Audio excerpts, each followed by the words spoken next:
Hey guys, it's Kosi. Welcome back to the 7th episode of this documentary, where we will find out why the hell people can't play Sanguine anymore. In this Zero to Hero, Death Grip has to carry this week edition. In the last episode, we found out that people don't enjoy playing around bolstering, where even getting people for a plus 10 Azure vault seemed impossible. So we made the best of it while stacking our vault to a maximum of 3 myth choices that gave us arguably the worst selection of items we could have gotten. Never lucky, man. Yet in this episode, we start a new week, new affixes, new joy, and wait, it's Sanguine? Oh, hell no. Let me do this again. Yet in this week, we start a new week. Yeah, that's it. We also will meet a wide range of people, as we will do our first guild run in this series with a bunch of gamers, while also experiencing polar opposites of 2 3k rated players. One was a chill dude that just wanted to have a good time. The other one was an angry boy who got super duper mad when he had to figure out he also has to play mechanics. So if that sounds like an episode you want to start playing tank so you can brick some keys while getting outhealed by Sanguine, it's only a game. Why you have to be mad? then make sure to leave a like, and if you're new here, make sure to subscribe, as it really helps this channel grow to an extreme where we can tell Blizzard what we think about affixes like bolstering or Sanguine. And without any further ado, make sure to grab a drink, get comfy, and enjoy episode 7 of this portal run.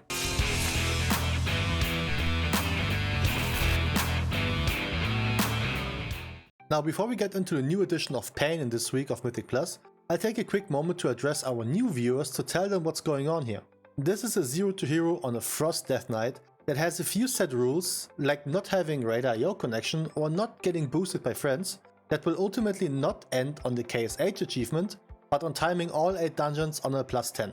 Another important thing you need to know is, I'm sort of an idiot, or as we say, Muppet, that just dies to random stuff often. So if you see me dirt nip more than once per key, don't worry, that's on brand. Now then, new week, and because we don't mess around, we start big right away. Noku 10 is what we gotten from our vault, and I'm ready for that. Unfortunately, no one else was ready for that. To be fair, I only did Noku on the plus 4 so far, so people most likely think that I'm some weirdo that doesn't know what he's doing. Or maybe they did watch the series and they know that I'm a weirdo that doesn't know what he's doing. I mean, you're not wrong. Either way, I spent half a lifetime in queue until I somewhat got a decent party going. We got CC, SCR with me, and lots of pew pew, since those guys were juiced. But then I did an oopsie. I misclicked to invite this item level 500 shaman. I didn't mean to do that, so I asked him if he's certain he can heal it. He said yes, but then the tank and his body dipped instantly. Unlucky, man.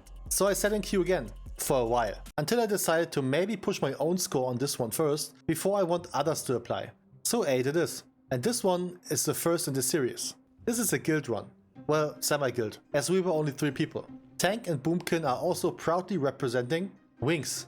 And so we got into our first actual key this episode. Knockhood 8, my key. Let's talk affixes, just so all of us know what to expect. For some weird kink of Ian, we got Incorporeal back already. Wish he disliked those ghosts the same way he dislikes blood trolls. Blood trolls are bad dudes. Okay. They're pretty black. We're gonna kill them. Got it. That's gotta be racist. There's no way. Because I didn't see any blood trolls lately. Nonetheless, we do have Fortified to deal with, means Trash has more HP as well as more damage to annoy us. Some dungeons really are a pain with this. Dragonflight, for example, has a lot of random damage going out, so that usually hurts for the party. Also, applying on plus 10 keys, we got Sanguine. Now, Sanguine is something the majority of the WoW community doesn't like. It will spawn little blood puddles after Trash dies that do damage to you or heal allied mobs that stand in it. Me personally, I don't mind it. Stop the cap. I think it's a pretty easy affix to play around that shouldn't bother anybody. Why life? Okay, maybe a little bit. In all seriousness, at least Sanguine has counterplay. A lot more than things like bolstering or raging in my opinion. But for this key, we don't need to worry about that. So we continue exactly where we left off last episode, pumping. Can I just say I also like fortified keys a lot more than tyrannical, since it's a lot easier to just use cooldowns on Trash and completely ignore if you have them once you pull the boss. Oh, also one funny thing to keep in mind, our rogue asked for combat breaks as he wanted to re-stealth between pulls. So we chained, and chained again. He legit got 1 re-stealth in the entire first boss area. That's why communication is key, guys. He took it with a smile though. Some people aren't as chill this week. Needless to say, without tyrannical being a factor, and when you got 2 decays, the first boss is free, and so is the second. But now comes the arguably the most annoying part of this dungeon. The trash area around the third boss, specifically those 3 birds. Yet for probably in a world first scenario, we legit had the best timing. The first pack was almost dealt with as those mentioned birds crossed over. I was super worried for this part since we didn't have a DH for 15-minute silent queues, but this went very well. And because nothing else happened, since legit nobody, not even me, died once, we ended this one pretty smooth by almost 3-chesting it. This even got better, as our rogue said he only joined up to farm his Haste Mastery necklace in here because he wants to farm for ass gear, and would you look at that, happy days. Now because this went so well, my semi-guild group decided to stay together for another one, and I just got the perfect key. Easy to play, smooth as hell, and always a good time, Ruby Unalive pool. And because we love to suffer, plus 10 baby. But I didn't let any chance for failure on this one. I invited a pretty huge healer, as well as this insane rocket of a mage. 3k score, and he was ready to cross RLP from my list of plus 10s to do. Or so I thought.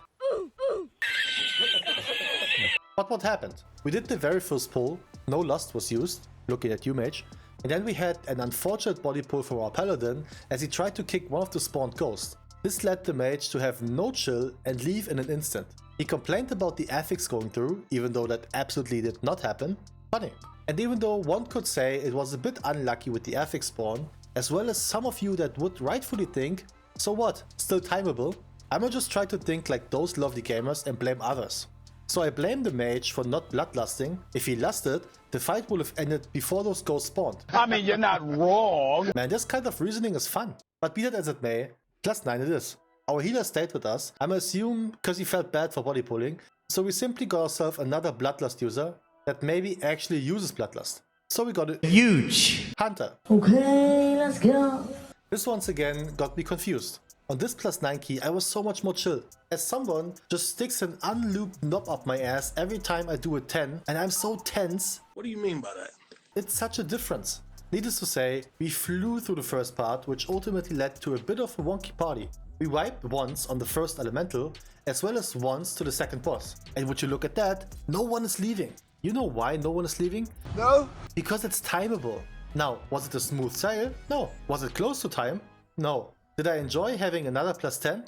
Absolutely. But first, let me whisper something in your ear. Hi! Let me quickly remind you that we are on the road to 10k subscribers on the YouTube, and if we manage to achieve that goal, we will have a 24-hour stream of Torment with a face cam and a potential Pink Panther onesie. Oh my god, I love it. I love it! You heard me. So if you watched this so far without subscribing, I mean, come on, do the magic, make it happen.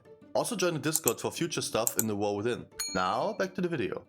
And even though I said I enjoyed having another plus 10, unfortunately it's the only 10 we did so far. Agatha Academy. So why struggle with Sanguine if I can just do it on 8? Yet I could just skip over this run and tell you how uneventful it went.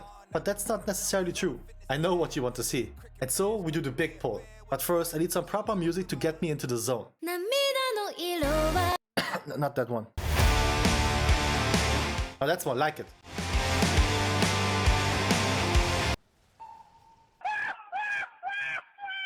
Man, this pull is one of those things where I actually know what to do. Okay. But I just can't do it. I know I have to wait for the green stuff before pulling down Death and Decay, but do I listen? No. Also, with so many mobs in there, why do I even bother with hitting 4 people with Obliterate? Remorseless Winter is doing all the damage anyways. Yet, that was it for my goofing, but the overall goofage is still in full effect. See, our tank playstyle wasn't necessarily fit for my own. He enjoyed the quick chain pulls. While we were finishing off, hold it together, the remaining mobs, he was already horsing up to the next big pull. Until he was horsing so fast that even his pre-blood buds didn't notice it and I was the one that had to pay with blood. But there's more goofing. We pulled Veximus and our mage decided it's more important to have the Sasha Grey stream on the second monitor as he flopped down one-handed. So much goofing. Yet totally carried by gear, we did 2-chest it eventually for us to finally get another key I'm ready for. One that is also strategically a good call as it is super annoying on Tyrannical next week. Older man, baby. I wished everybody a happy Sunday before realizing it's only Friday when I record it. Yeah, like that never happened to you. Whoa, calm down, Jamal. Anyways, older man. I was slightly worried though, cause the tight space is paired with Sanguine? I don't know, man. But this gigachat of a druid just held me in his arms while blowing in my ear and telling me that everything will be alright. So I blew my load.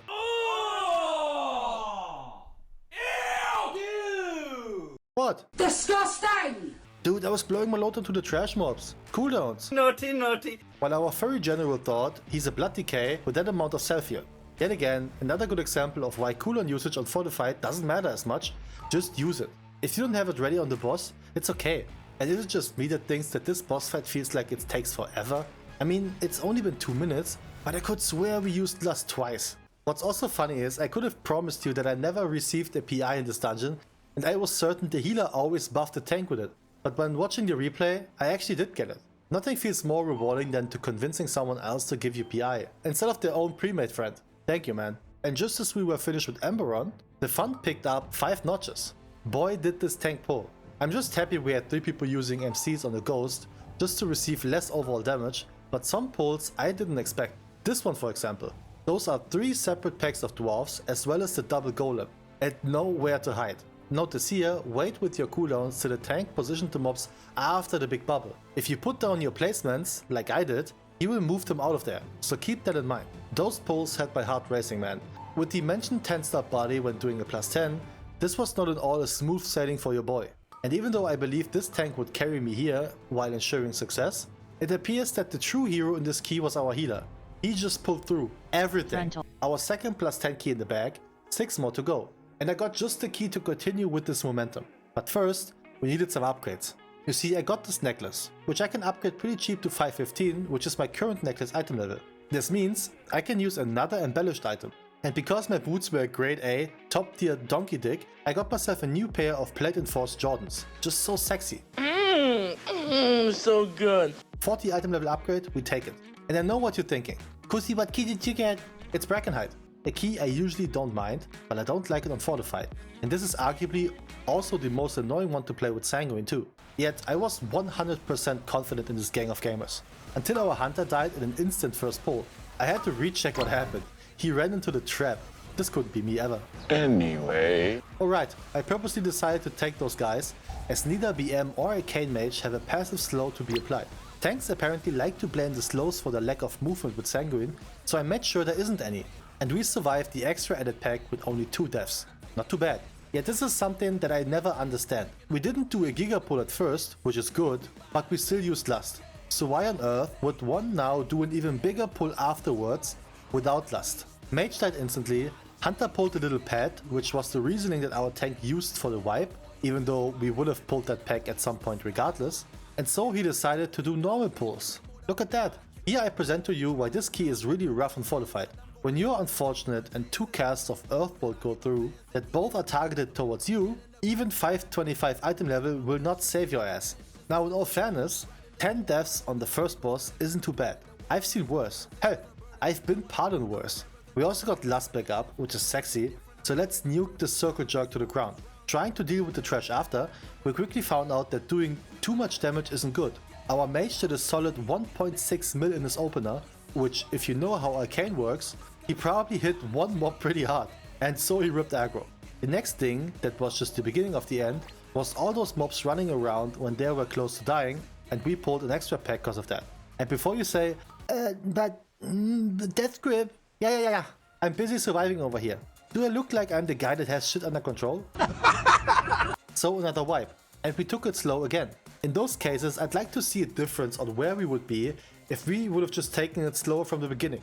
Considering it's Fortified, taking it slow is not too bad in here. After finally taking care of Treemouth, we got about 11 minutes to finish this thing in time. So we better